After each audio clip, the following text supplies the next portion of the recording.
What is up, everybody? It's your boy, former NFL and AFL defensive back, Eric Crocker, and today we're talking about just that, not AFL defensive backs, but NFL defensive backs, specifically Deommodore Lenoir, prime for a breakout year. Some of the things that I've seen on film when going back and watching and kind of diving into the All 22. Also went back and watched the Carolina Panthers to see how did Wilkes use his defensive backs and what does that mean for Charvarius Ward? We're going to get into all that and more. Hope you guys had a great week, had a great holiday break, had a great 4th of July. That's actually my brother's birthday. It's my cousin Magoo's birthday. It's my little cousin Caden's birthday. Then my son D, his birthday was on the 5th. So a lot of birthdays over these last couple of days. I hope everybody had a great time, celebrated, have fun, still got in your exercise. You know what I'm saying? We got to stay in shape. I've probably lost as much weight as I'm going to lose. I'm around 186 to 190. I kind of fluctuate in between that range, but it's time to start packing on some muscle. So the muscle is about to come. I've leaned out as much as I probably can. It's time to start really kind of hitting the heavy weights, eating more calories, eating more protein, all that good stuff, so I can get a little hub. I'm excited to talk about Deommodore Lenoir this morning. It's interesting. I went to the YouTube little forum, not forum, I don't even know what to call it. It's like a post. You can make a post. I said, listen, I know y'all tired of talking about the quarterback position. So what do y'all want to hear? And you guys gave me a lot of really great topics, a lot of great topics on things that you're like, man, we want to hear about this and that. And one of them was the cornerback two battle. And I started watching Deommodore Lenoir. And of course, I'm watching Charvarius Ward. And I went back again. I watched Wilkes and how he utilized defense. And I'm like, does Deommodore Lenoir fit more in what I saw from Wilkes' defense than Charvarius Ward? I think that's going to be my the thing I look into the most right now. So we got third string all pro in here. He says, my guy Croc, let's go. Thanks for doing the early morning content. I'm here and I got to get in before I have my private sessions. I got DBs coming in at 10 a.m. my time. So we're talking about an hour and a half from now. I got some private sessions with a young athlete. Then I got some adult women coming in at noon. Then at 1 o'clock, I got another athlete, a softball girl. So I'm just getting in early, knock it out, and get going with my day. I will say this before we really get started. I see all the flames coming in. Everybody feeling good this morning. Big Dez, what up? Raphael, Giles Johnson, let's go. Everybody says they don't want to talk about the quarterbacks. They're tired of hearing about the quarterbacks. Right now, we're 3 minutes in. I have 30 people in live. Now, again, that'll grow over time. But if this was titled Trey Lance Stinks instead of Deommodore Lenoir Prime for a big year, there would probably be 100 people already in here. So everybody says they don't want to talk about the quarterbacks, but just the way the views go and everything, it's very clear that that's what drives the most traction, the most clicks, the most what do they call it, the on YouTube when people go, and anyways, the most people viewing this channel, it's based on the quarterbacks. Like, that is by far the most views that I typically get. So everybody say, I mean, I'm tired of hearing about quarterbacks, but the views say differently. All right, the views say differently. And also, one more thing before we get started on this, and I can't wait to post this video that I saw from my guy Tariq on Deommodore Lenoir. That's going to kind of spark everything. But forget it. We're going to get into it. All right, here we go, y'all. Deommodore Lenoir. What to expect? First of all, when I saw Deommodore Lenoir put on the number 2, it was very clear from that point that, okay, this guy means business. Number 2, where's my number 2 stuff at? You see I wear this chain right here. You know what I'm saying? Number 2 on there. I got some. Yeah, I wore number 2 for a few years. Probably my favorite number to wear. When you put that number 2 on, there's a lot that comes with that. All right, started with Deion Sanders, Charles Woodson back in the 80s and the 90s. All right, but that number 2, I don't know. There's something about it, and Lenoir is wearing that now, and I feel like when you wear that number 2, you got no choice but to be great.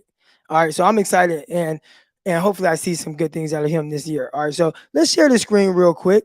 go over to Twitter. And shout out to Coach Yak, man. He's always posting a lot of good content as far as 49ers go. And he posted this. All right. So let's kind of break this down. And there's going to be a few other things that I break down as it pertains to Deommodore Lenoir.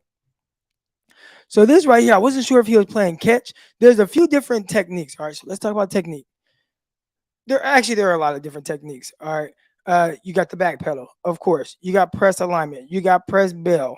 But from off coverage, you have on top of the back pedal, you also have like the scooch technique. All right.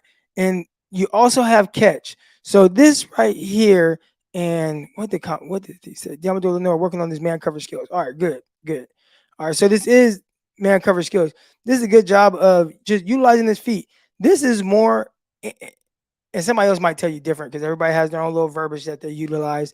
But I would say this is more scooch than catch. Because if it's catch, right, catch technique, you want to sit here at 5. That's where you want to be. And typically you don't want to line up in that gray area. All right, that gray area is probably like between 2 to 6 yards. All right, when you're in man coverage, you don't want to line up in that gray area. You either want to be pressed or you want to be off. And pressed, I'm basically like a yard off the ball or closer if I can be. And then off is anywhere between like 7 to 9 yards. And then you can slow play it depending on what your depth is. All right. But in this 5-yard range, you're playing more of typically a catch or a scooch. I'm not as familiar with the scooch. I wasn't taught that. But catch is, man, I'm square and I'm trying to work on the line and move laterally in each direction. All right. So typically that's what you want to do in catch. Here he didn't catch him. So as you can see, he backs out. He's no longer on the 5. He kind of scoots out a little bit. All right. Now, once you scoot out, you kind of create the space for the receiver. We really want to take that space away from the receiver. You know what I'm saying? We want to take that space away from him. But he kind of gives a little bit of ground. That's cool. Because one thing I noticed from here, and I mean, just in general, watching a lot of Deommodore Lenoir, he has really good feet. He has really good feet. So then, boom, reads him down, cuts him off, flips the hips. That is a hell of a rep. Look at the feet. Ooh, that's why they call him the hyena.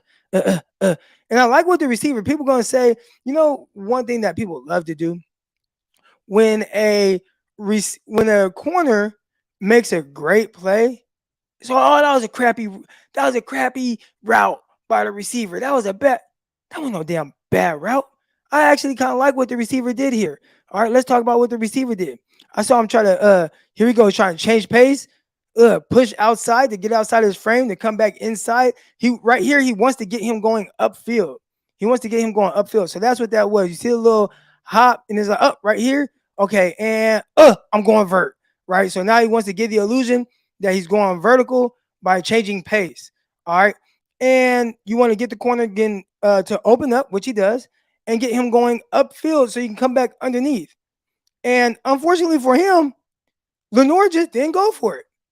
So oh man, that was a crappy route. No, it wasn't a crappy route. It was a great job by the defender. Great job by Deommodore Lenoir. Shout out to Coach Yak for this film. I don't even know where he gets his stuff from, but I ended up I don't want to say winning. I don't even know what you want to call it, but I got the number one, what do you call it? The number one media person for the 49ers. And I always felt like, man, that's cool. Everybody shows me a lot of love. Man, there's people that were more deserving, especially at that time. All right. And Coach Yak is one of those people, man. I feel like there's a lot of 49 people that go out of their way to find great content for you guys. I think just watching things like that, it's like, yeah. So we got a few more clips that we're going to break down as far as Deommodore Lenoir and some of the things that I really like with what he does. Okay. So Deommodore Lenoir, I'm finna show you, and I'm gonna break down a cover 2 play where I used to get my guy, Greg Pinelli. All right, so I think I gotta open up a window real quick. 1 second, y'all. And Deommodore Lenoir, boom, here we go. Another thing I really saw too while watching the film, Miles Hartsfield. All right, I got some thoughts on him because that's a guy who I feel like people they ain't really talking about him. Okay, here we go. Hope everybody can see this right now. Here we go. So got Deommodore Lenoir up top. Well, one thing I saw from Wilkes, Steve Wilkes, and his defense, man, a lot of off coverage. And I was seeing, hey man, are they going to put Travarius Ward in more of a press alignment? Are they going to have him be more aggressive? Sorry to say, a lot of the film I saw, the cornerbacks were playing off. There was a lot of quarters, there was some single high stuff, but a lot of off coverage. So you're going to see Deommodore Lenoir here. He's at the top of the screen. And I want to say, I actually don't know who that is because this looks like Tyler Lockett in the slot. That looks like DK Metcalf here at the bottom. So I don't know what receiver that is. But this is a really good job. All right. I'll let it play through first. And you see nice flip and squeeze. All right. So let's talk about it. First, that turn right there was, you can call it one or two things or a few different things, but you got a baseball turn, you got a speed turn, or you got a oh shit turn. And a lot of times that happens because you lose leverage. All right. So let's see if he lost his leverage. Boom. Once the receivers kind of head up on you, you kind of start to lose your leverage a little bit, your inside leverage. Like ideally, if he's here, then you just put his foot in the ground and stay on top. But once you get here and you open up, you're probably going to have to do an oh shit turn unless he just runs a fade. All right. So what is impressive about this? One, good feet, pedal. Good job keeping a nice little distance. All right. You got a long distance here that they need. And then, boom. Look at that. Flip and squeeze to get right back on that uphill shoulder. All right. If the quarterback throws the ball out here, yes, there's going to be a foot race. But all right, I got to rely on my athleticism. But just the speed turn to really get right back on that upfield shoulder, I thought, damn, that is damn impressive.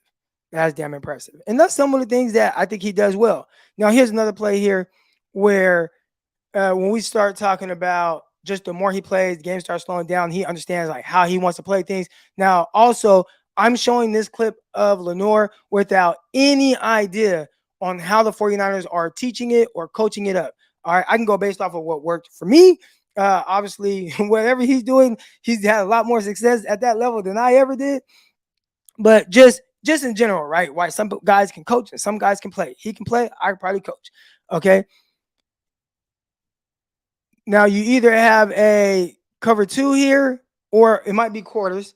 All right, but because he stayed flat, I'm assuming that you might have a cover two on here.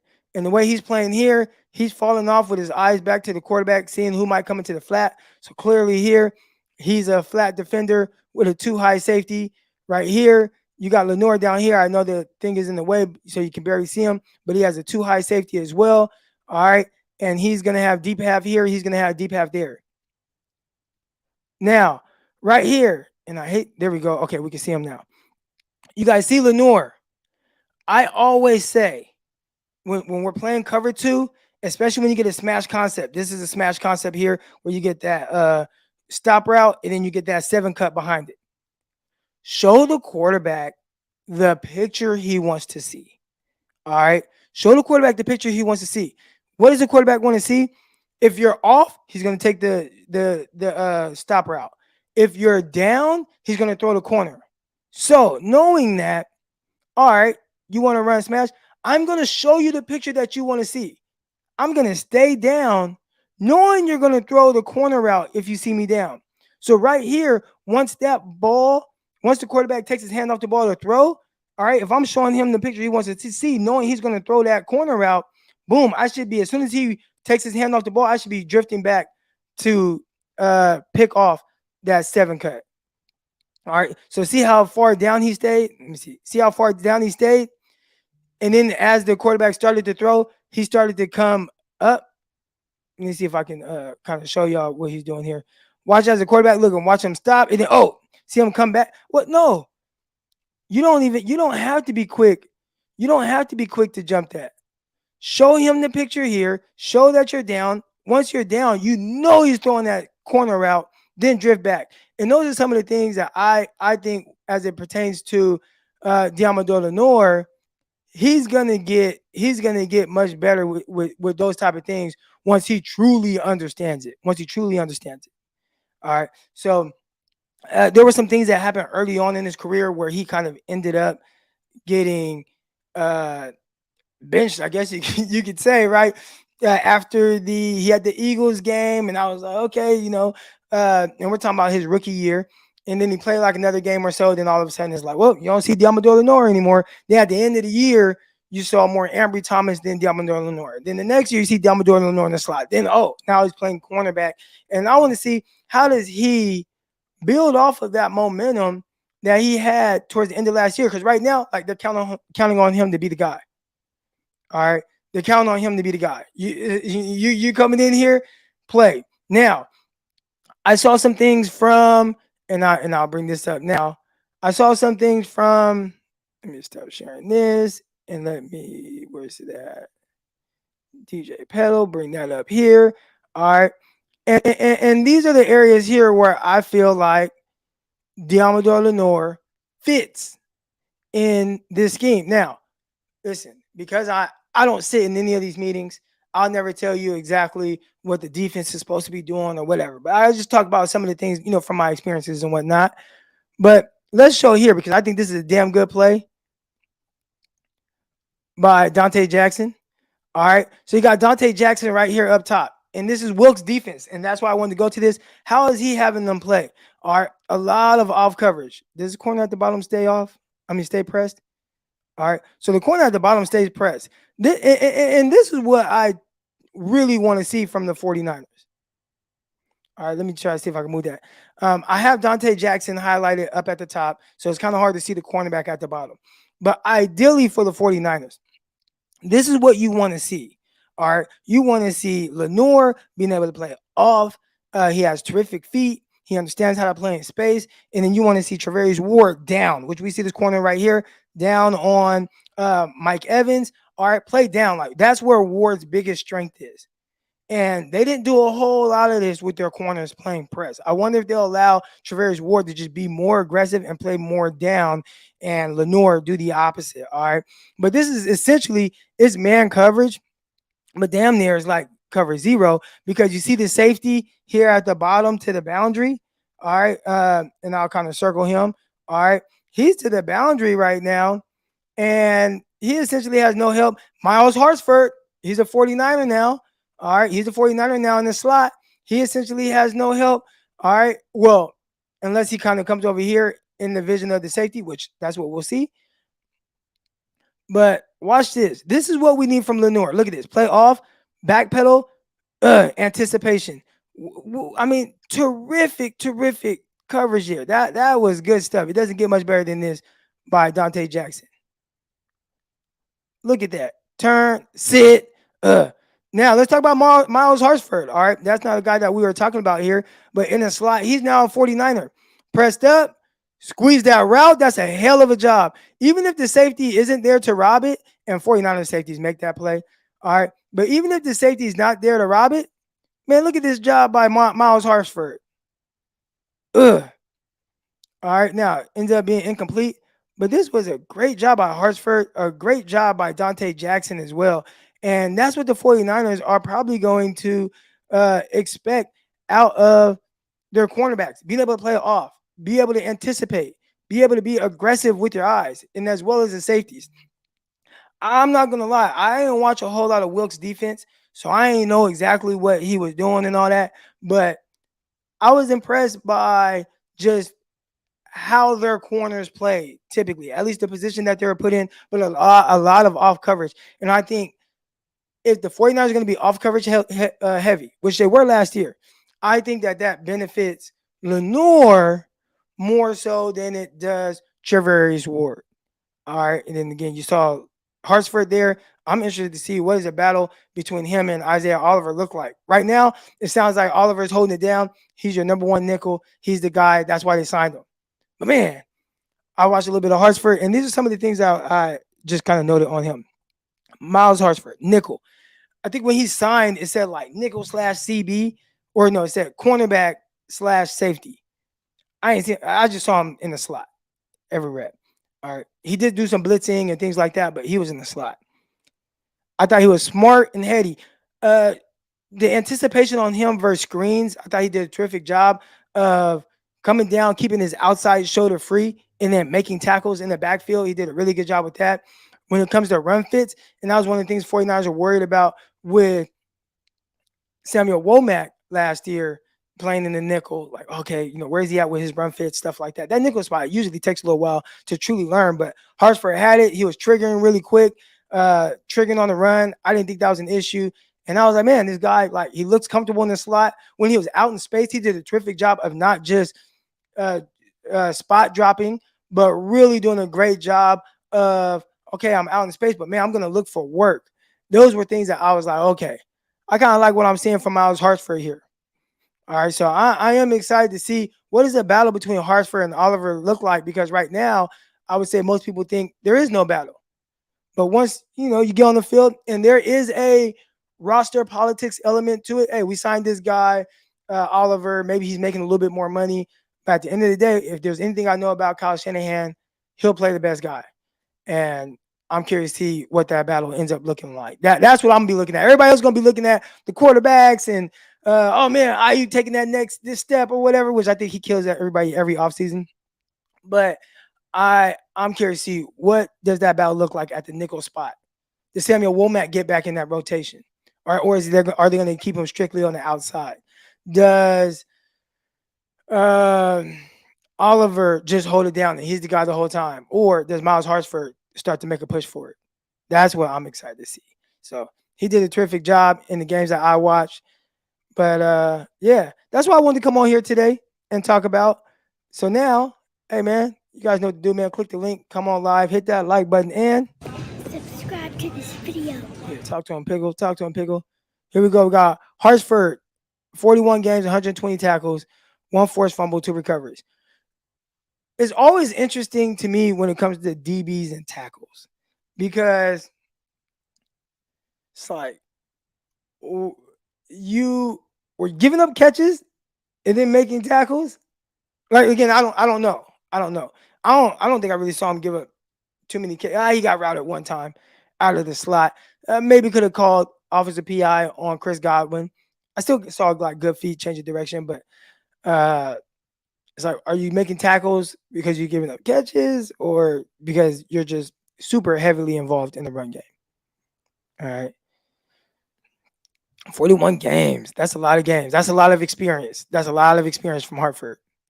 One thing I didn't know either, me and Miles Hartford, we follow each other on Twitter. So there are a lot of defensive backs that follow me on Twitter. When I start to get in my DB bag, you feel me, and talk about that, and I think they respect that. But a lot of times they might have been following me from when they were in college or when they were in high school. And then, I mean, years have gone by now since I first started putting out DB stuff on social media. I say on Twitter, that was probably 2016, 2017. That was when I really started breaking stuff down. So it's been about 7 years. So there are guys that started following me when they were in college and now they're in the NFL. And I always forget, like, oh man, this guy is following me, or, because I don't interact with them a whole lot. But they see the breakdowns and a lot of defensive backs, they respect that. So I'm gonna go through and look at some of the comments here. I think Wilkes will play more man this season with both Ward and Lenoir. I hate Ward playing off coverage when he was a man guy in KC. Let's talk about Travarius Ward. I went back, and I'm not going to act like I went and watched a ton of 49ers all 22. I watched a couple games because I just wanted to see what does it look like versus, good receivers. So I put on a couple games. The first one was the Miami Dolphins. And I already had this kind of thought in my head on the strengths and weaknesses of Travarius Ward. And initially it was, I don't like his turn and run. Now, is he hampered with injuries?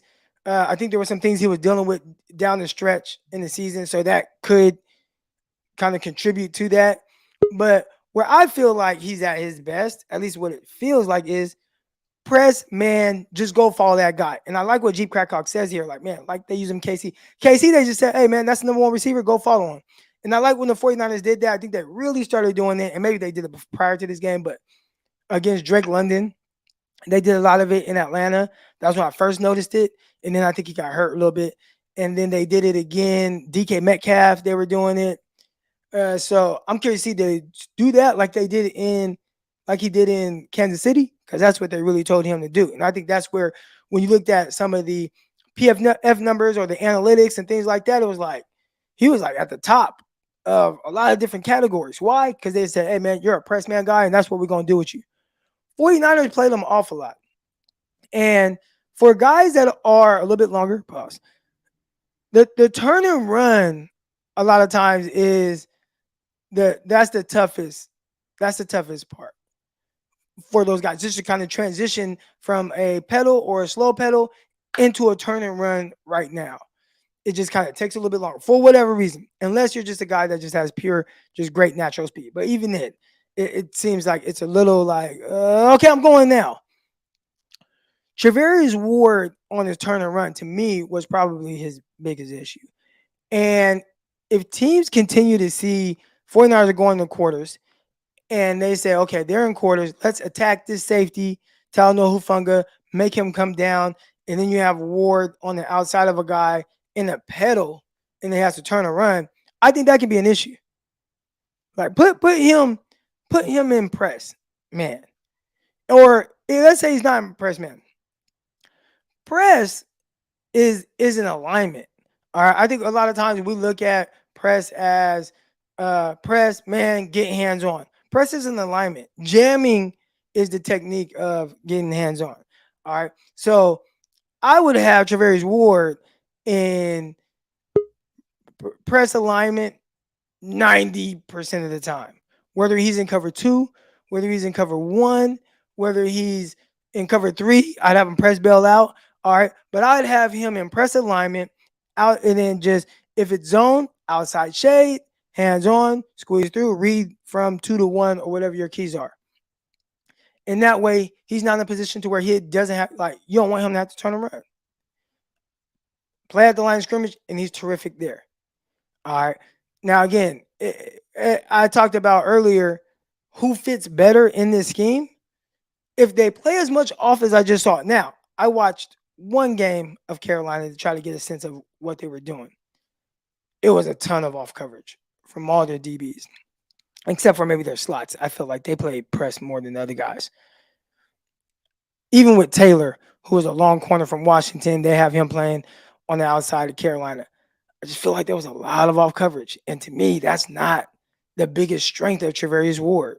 I think he's a terrific in your face at the line of scrimmage guy, scrappy at the catch point, all that. And that's where he should play. But if they're going to play him off, then I feel like in that schematic, that way that you want to play the defense, I think Deommodore Lenoir fits probably better. And the conversation right now is who's CB2? Well, if they're going to play like that, then CB2 might be Travarius Ward. Now, we talk about CB2, CB1. It only matters if you're having CB1 follow guys around. If you're just going to play a lot of zone, think about like 49ers with Fangio, where they're like, we ain't really playing a whole lot of man like that, a lot of quarters, then it doesn't matter. You just got 2 starting corners. And right now, if the 49ers go to that type of defense and they're not going to do a whole lot of shadowing with Travarius Ward, then they just got 2 starting corners. And I don't think there's a designated CB1.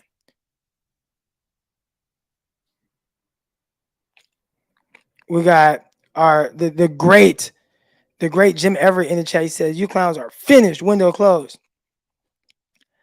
I'm not going to lie, Jim. I don't think any window closed faster than the Rams. All right, here we go. Got the first caller coming on. Shout out to my guy, Case 49. Case 49, man. Good morning. How you doing?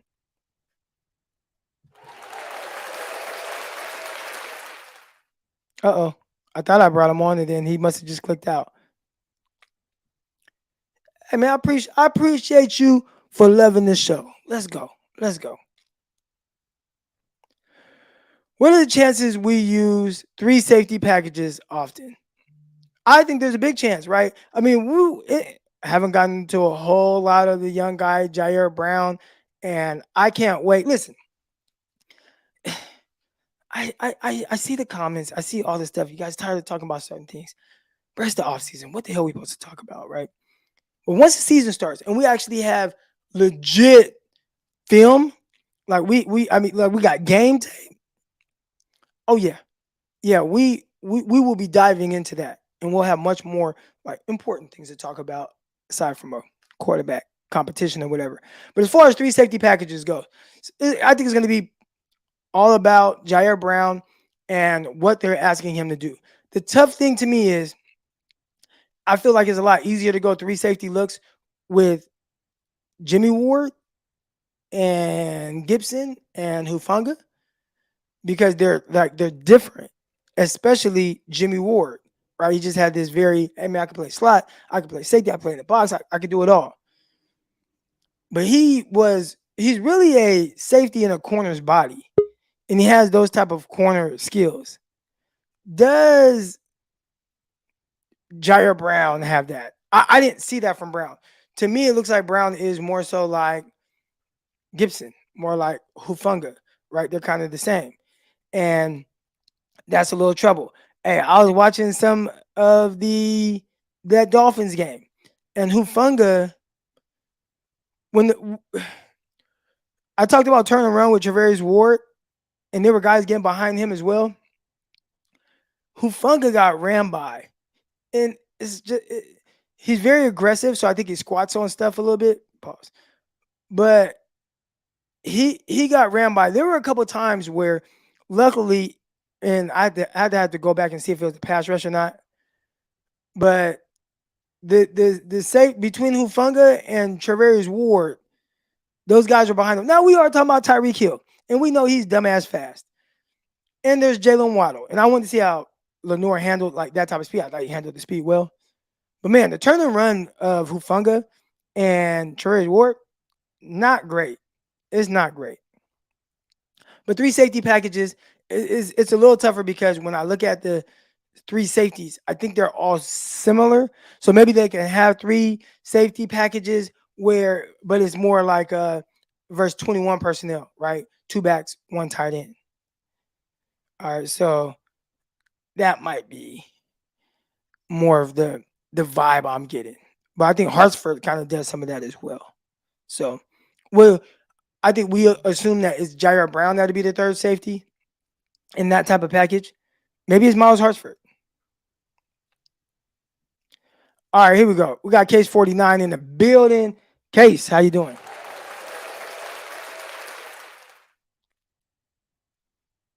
Case, you there? All right, we'll see if Case comes on. He might be having some technical difficulties. I've seen him kind of go in and out of the chat or in and out of the little docket. All right, here we go. We'll see if Case comes back, but until then, I'll get to more of the things in the chat. Ward 86, Oliver Lenoir 76. What is that? Madden ratings? I'm not gonna lie. I stopped playing Madden 2 years ago. I didn't play the last year. That was the first time in years. I've always played Madden. I was in the Madden League faithfully in the league. I'm talking about 24-hour advance. I'm in there. Always had the 49ers. It's really fun, building teams up. And I was really good. Always one of the better guys in the league, going to multiple Super Bowls. I mean, we played 20 years in let's say it's Madden 23. Well, Madden 23, we're going to play 20 years in there. And I'd probably go to like 4 or 5 Super Bowls, win 2 of them. All right, so a very competitive league. But all of a sudden, I just got hella busy. And it was really hard to kind of structure and plan my games around other people's schedules. And I just said, I'm done. So I have not turned on my Xbox. I got that Xbox X series or whatever it's called. I haven't touched it, man, in over a year. I might as well just sell it or donate it or something. I don't know. I do love Madden, though. Shout out to the new passing system. Those 7 routes are unguardable. All right, that's Madden 2 right there. See this? I see that. Listen, 2020 was my last Madden. It's freaking trash. This is my thing on Madden. Why do you play it? All right. So with me, man, I love kind of just the roster building and stuff like that. And when you're in a competitive league with 32 different users, it's fun. Like that's just like, okay, man, done with the day. Man, let me hop on Madden, play with the homies. Very competitive, have fun building my team. To me, it was like it's hard for that to be trash. Now there are other people that play Madden and they do all the other stuff, the cards. I don't even know. I don't do none of that. All I play is connected franchise mode. So all the other stuff, I don't know. But I know playing with the homies, it was always hella fun. Always hella fun. But I do hear people say like, "Oh, it's trash," or "Oh, it's the same thing every year." I'm fine with the same thing every year because I'm playing the same thing every year. Connected franchise mode with hella the homies. But I'm not, I don't do the other stuff. So I think if you are someone who does all the other stuff, then I could see how it could be like, trash.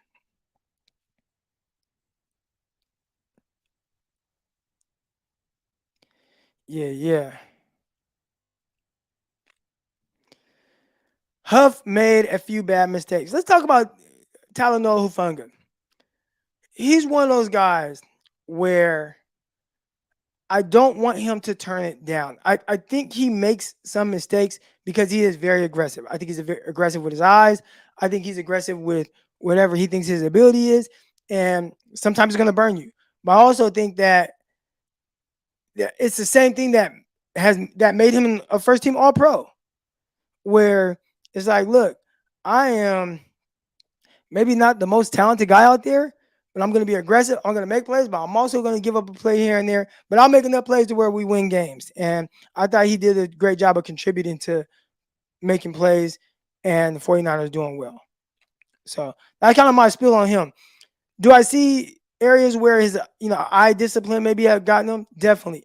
I could think of the touchdown against the Raiders. I want to say it was big tall tight end.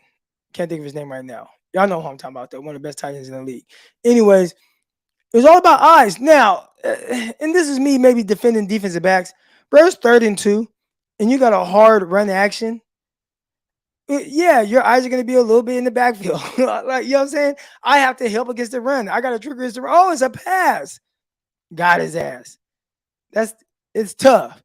So that one is like, I understand. But let's say I think there was one or maybe even two touchdowns against the Washington Commanders in the end zone. The bad eyes there are unacceptable.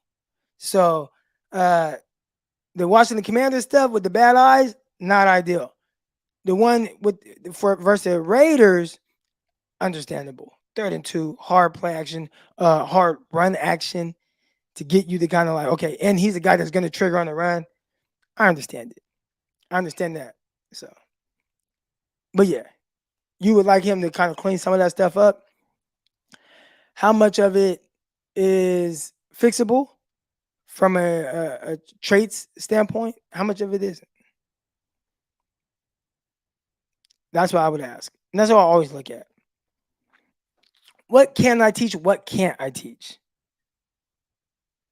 That's why everybody likes, the biggest, fastest, most athletic players, because you look at them and it's like, well, what can't I teach?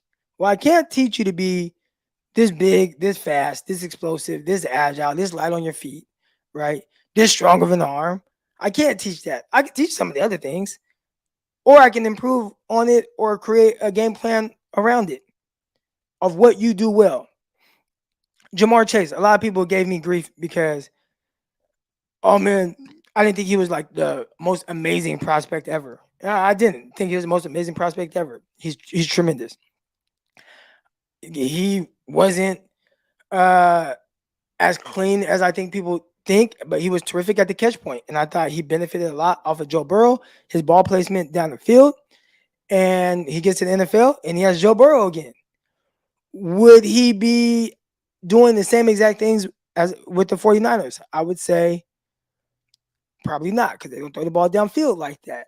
So he would have to win in a different way. Now, he still has tremendous run after catch ability. So maybe Kyle does something. It would look different. I would say that. It would be a lot more scheme than just, hey, just run straight by this guy. Give him a strong chicken wing at the top of the route, catch the ball. So the scheme matters.